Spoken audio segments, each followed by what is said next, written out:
Hello, ഇന്ന് നമ്മളിവിടെ കുഞ്ഞു വാവമാർക്ക് വേണ്ടിയിട്ടുള്ള ഒരു ടൊമാറ്റോ സൂപ്പാണ് ഉണ്ടാക്കാൻ പോകുന്നത്.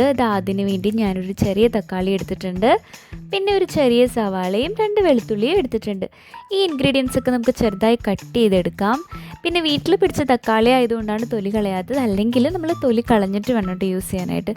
അങ്ങനെ അരിഞ്ഞു വെച്ച എല്ലാ ഇൻഗ്രീഡിയൻസും നമ്മളൊരു ചെറിയ കുക്കറിലേക്ക് ഇട്ട് കൊടുക്കുന്നുണ്ട്. ഇനി ഇതിൻ്റെ ഫ്ലേവറിനായിട്ട് ഞാനിവിടെ ഒരു അല്പം കുരുമുളക് പൊടി ആഡ് ചെയ്യുന്നുണ്ട്. കുഞ്ഞു വാവന്മാരായതുകൊണ്ട് ഒരു നുള്ളു കുരുമുളക് പൊടി ഇട്ടാൽ മതിയാവും. പിന്നെ അതിൻ്റെ കൂടെ കുറച്ച് ഉപ്പും കൂടെ ചേർത്ത് കൊടുക്കുന്നുണ്ട്.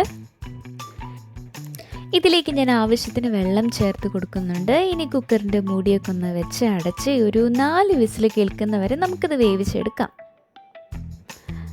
നന്നായിട്ട് വെന്ത് കിട്ടിയിട്ടുണ്ട്. ഇനി അത് ഞാനൊരു മിക്സിയുടെ ജാറിലേക്ക് ഒഴിച്ചു കൊടുക്കുകയാണ്. നല്ലോണം ഫൈനായിട്ട് അരയ്ക്കണം എന്ന് നിർബന്ധമില്ല, എന്നാലും കുഴപ്പമില്ല. അത്യാവശ്യം നന്നായിട്ട് അരച്ചിട്ട് ഒരു കുറുക്കുണ്ടാക്കാൻ പറ്റുന്ന പാകത്തിനുള്ള പാത്രത്തിലേക്ക് നമുക്കിത് ഒഴിച്ചു കൊടുക്കാം. ഇനി അതിലേക്ക് ഒരു ചെറിയ പീസ് ബട്ടറും കൂടെ ഞാൻ ആഡ് ചെയ്ത് കൊടുത്തിട്ട് ജസ്റ്റ് ഒന്നിങ്ങനെ ബോയിൽ ചെയ്തെടുക്കാം. അങ്ങനെ നമ്മുടെ കുഞ്ഞു വാവന്മാർക്കായിട്ടുള്ള ഒരു ഹെൽത്തി ടൊമാറ്റോ സൂപ്പ് ഇവിടെ റെഡിയാണ്. വൈറ്റമിൻ സി ഒക്കെ ഭയങ്കര റിച്ച് ആയിട്ടുള്ളൊരു സൂപ്പാണ്. അപ്പോൾ എല്ലാവരും ഒന്ന് ട്രൈ ചെയ്ത് നോക്കുക. കുഞ്ഞുങ്ങൾക്ക് ഇത് സെർവ് ചെയ്യുക. അപ്പോൾ വീഡിയോ ഇഷ്ടമായാൽ ലൈക്ക് ചെയ്യാനും ഷെയർ ചെയ്യാനും സബ്സ്ക്രൈബ് ചെയ്യാനും മറക്കല്ലേ. Bye bye.